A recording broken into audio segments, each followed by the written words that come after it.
if you go to most gyms, you'll probably see there's a couple of guys that, or women, as soon as they finish their workout, they go to their locker or they go to the parking lot, they open the trunk of the car, and they mix a protein drink or a carb drink or something like that.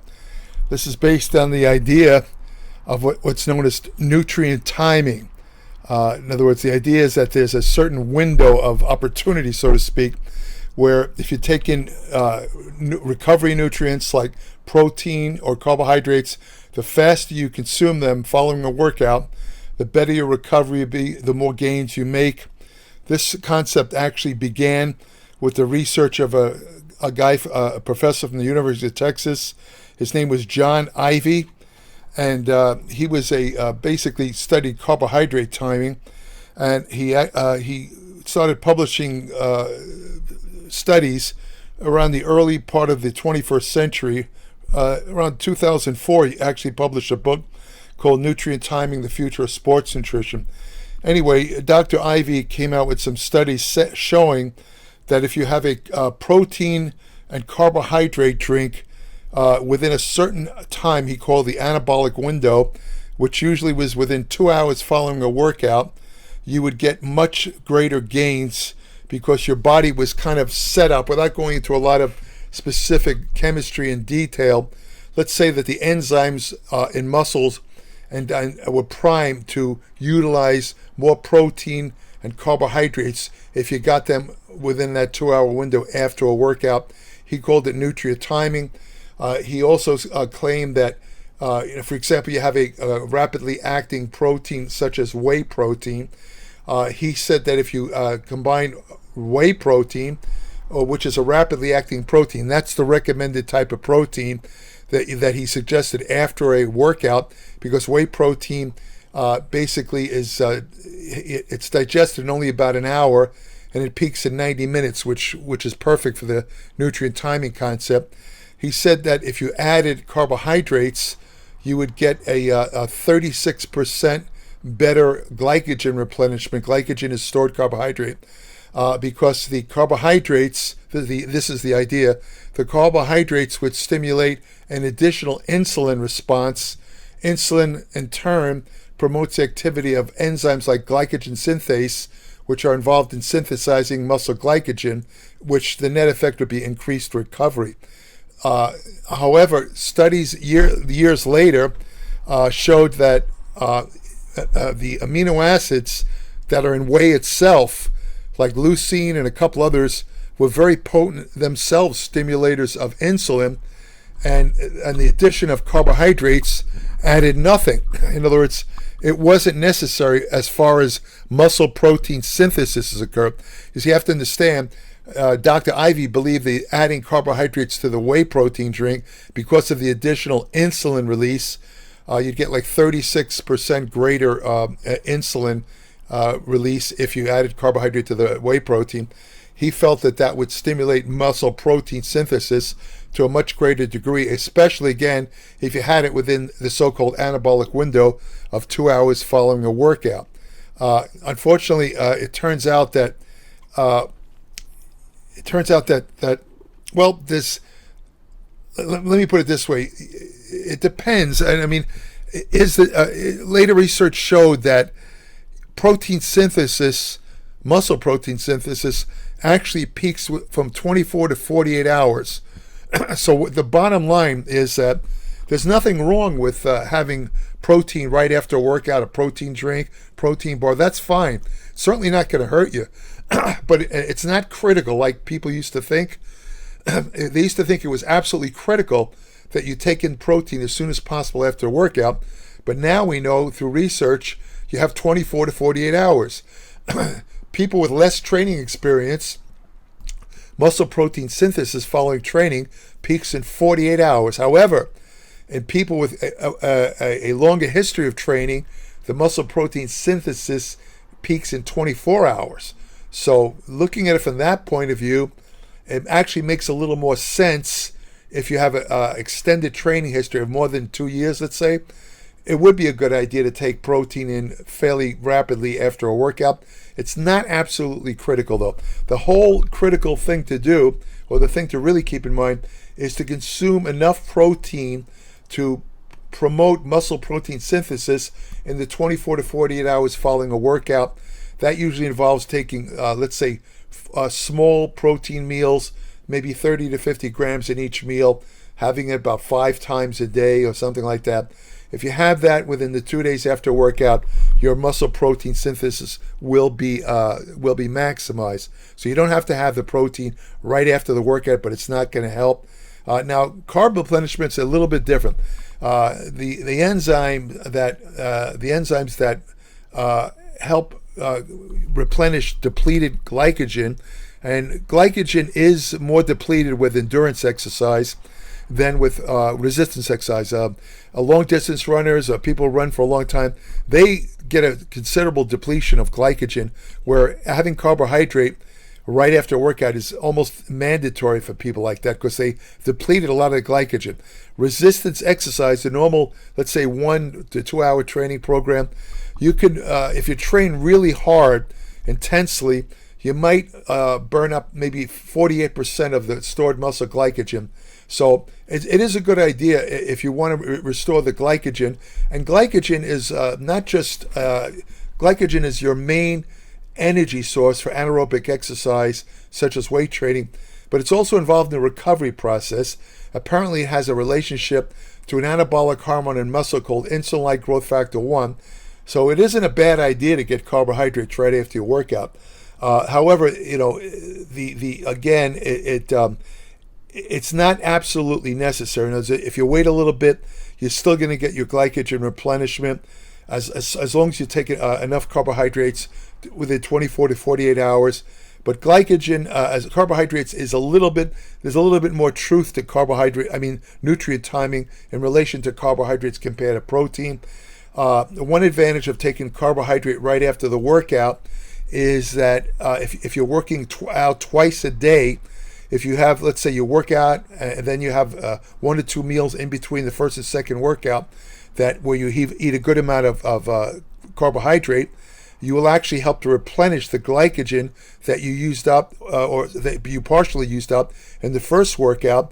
So it'll give you more training energy, and you'll be able to train with greater intensity in the second workout. So that's one of the rare examples where taking in carbohydrate as soon as possible within after a workout would help with, let's say, energy and recovery. However, another point of view is that if you train with depleted muscle glycogen stores, let's say you're people who are on low carbohydrate ketogenic diets, what they've discovered in research is that if you train with fairly low carbohydrate or glycogen stores, you stimulate the development of mitochondria, which are the energy factories in cells. It's where energy is produced as ATP, where fat is burned. It's all in the mitochondria. Training under low glycogen conditions stimulates additional mitochondria, which can actually help your training, and it doesn't really hinder the training. What else can I tell you about this? But what about nutrient timing before you train? Well, if you let's take for example, caffeine. A lot of people like to have caffeine. Caffeine also peaks in about an hour. So if you use either caffeine tablets or you're drinking coffee, if you take it an hour before your workout, it'll peak and it stays elevated for about 2. Actually, the caffeine stays in your blood for up to 6 hours, and that's something to consider if you're training at night, because some people might get insomnia from that.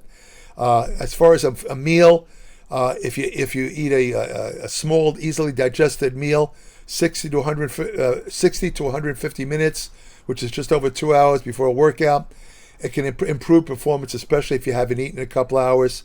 Again, if you don't eat though, and you work out, you probably, because you probably will dip into the fat stores a little bit more easily. You also want to make sure you drink enough fluid before working out.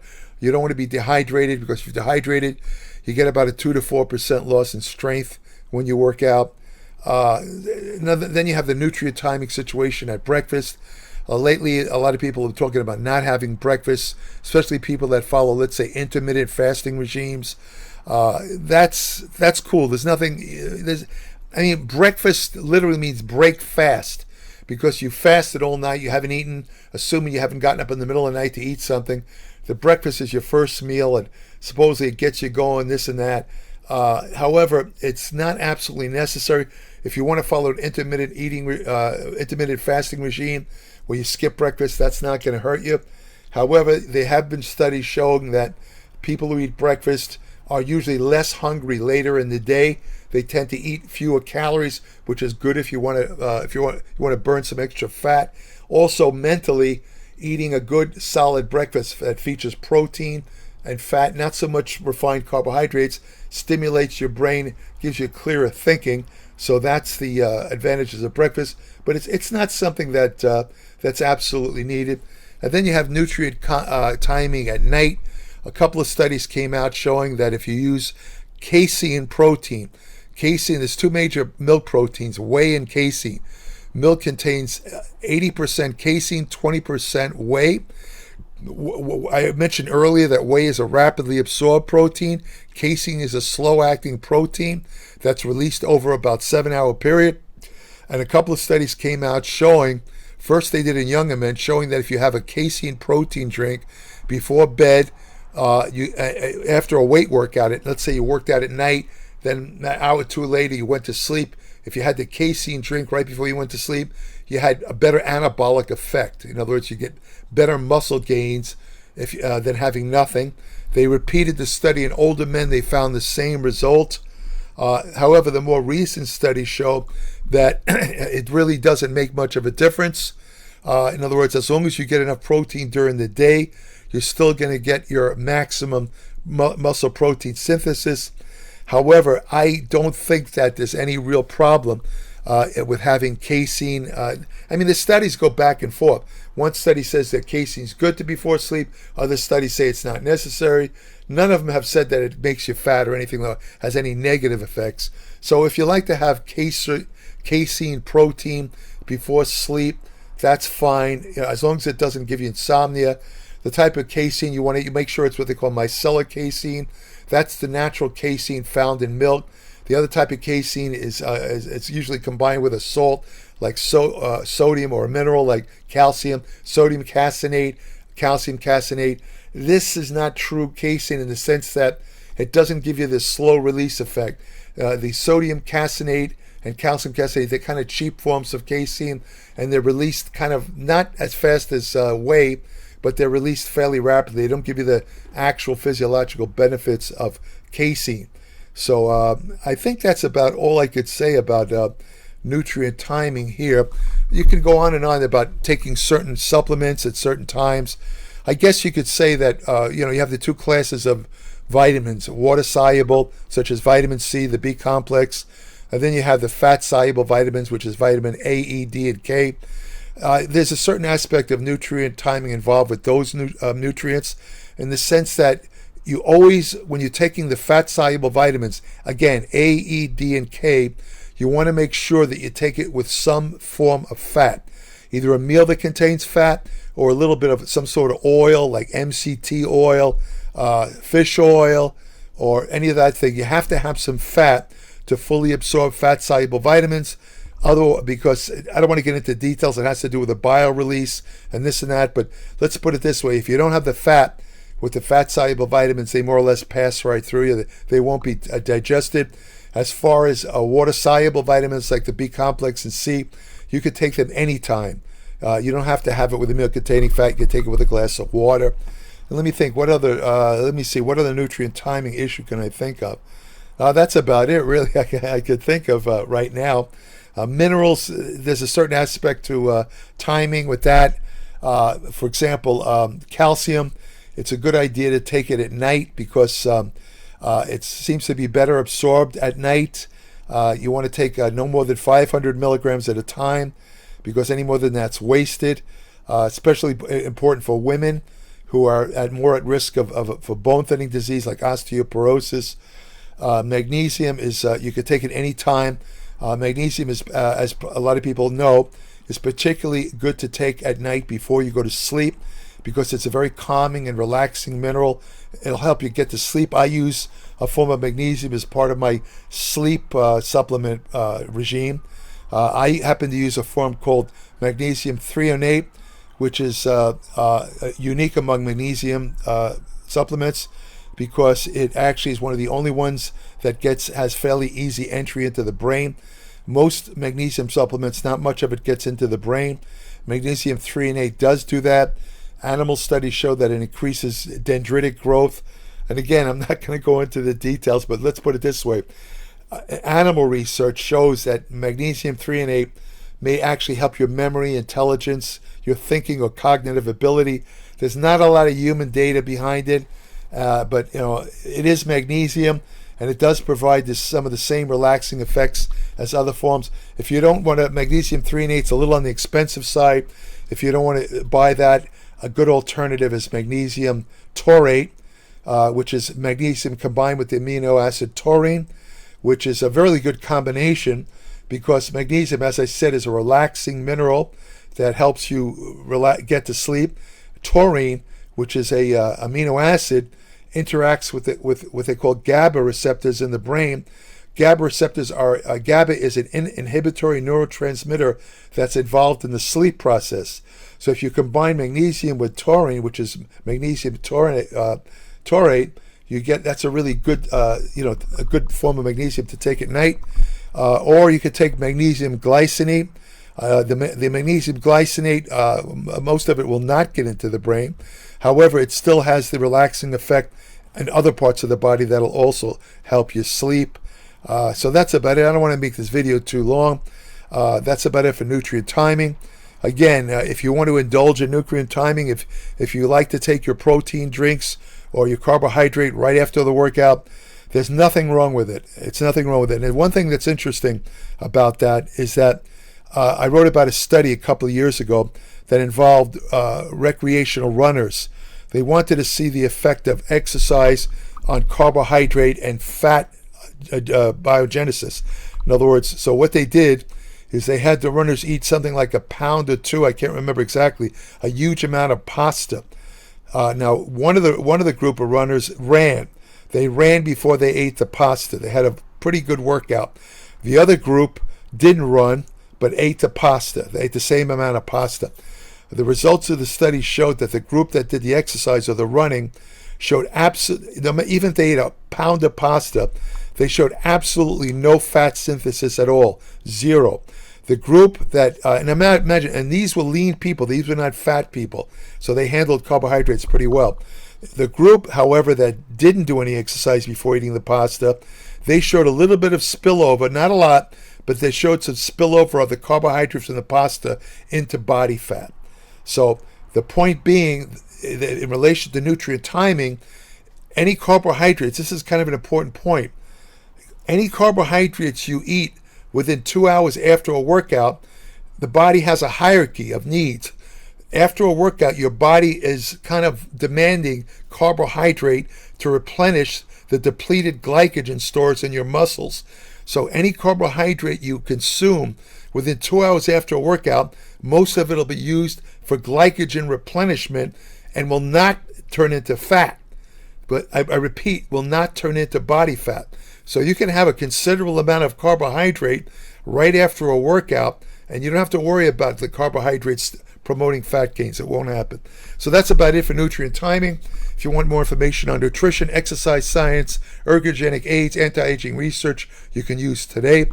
Effective fat loss techniques, hormonal therapy, ergogenic aids, women's health and fitness, and many other topics. I cover more topics than any other digital publication on the internet.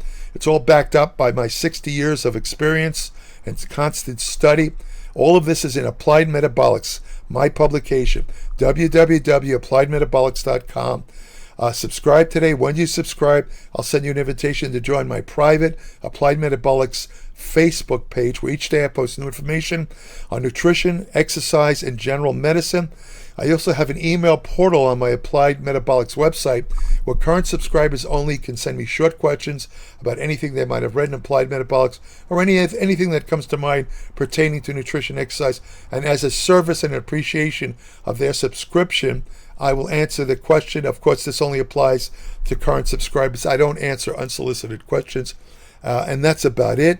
So take care. Thank you for listening. It's now 20 minutes, and I am out of here. By the way, if you want to have the best fun you ever have, go to your local shelter, adopt a dog.